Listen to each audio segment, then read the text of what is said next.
બચત વધારવા માટેની વ્યવહારુ ટિપ્સ, પ્રેક્ટિકલ ટિપ્સ. માત્ર નિયમ જાણવો પૂરતો નથી, તેને અમલમાં મૂકવા માટે નીચેની બાબતો ધ્યાનમાં રાખવી જરૂરી છે. પહેલા, બચત પછી ખર્ચનો અભિગમ.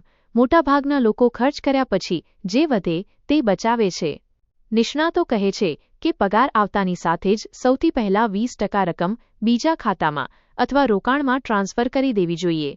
બાકી વધેલા 80%માં જ આખો મહિનો ચલાવવો જોઈએ. ઓટોમેશનનો ઉપયોગ કરો. SIP સિસ્ટમેટિક ઇન્વેસ્ટમેન્ટ પ્લાનને તમારા પગારની તારીખ સાથે લિંક કરો. આનાથી તમારા વિચાર્યા વગર જ દર મહિને બચત થતી રહેશે. ઇમરજન્સી ફંડનું મહત્વ. લેખમાં જણાવ્યા મુજબ બચતના 20%માં સૌથી પહેલું લક્ષ્ય ઇમરજન્સી ફંડ હોવું જોઈએ. કેમ જરૂરી છે? અચાનક નોકરી જતી રહે અથવા મેડિકલ ઇમરજન્સી આવે ત્યારે આ ફંડ કામ લાગે છે. કેટલું હોવું જોઈએ? તમારા માસિક ખર્ચના ઓછામાં ઓછા 6 ગણા પૈસા અલગ હોવા જોઈએ. ઈચ્છાઓ. 30% પર નિયંત્રણ કેવી રીતે મેળવવું?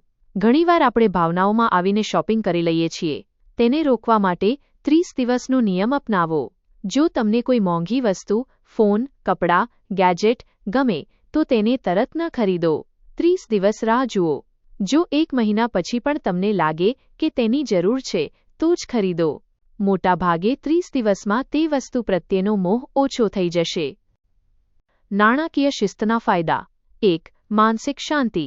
જ્યારે બેંકમાં પૈસા હોય ત્યારે ભવિષ્યની ચિંતા ઓછી થાય છે. 2. દેવામાંથી મુક્તિ. પ્લાનિંગ કરવાથી ક્રેડિટ કાર્ડ કે પર્સનલ લોન લેવાની જરૂર પડતી નથી. 3. ચક્રવૃદ્ધિ વ્યાજનો લાભ. Power of compounding. નાની ઉંમરથી બચત શરૂ કરવાથી લાંબા ગાળે તે રકમ ખૂબ મોટી બની જાય છે. નિષ્કર્ષ.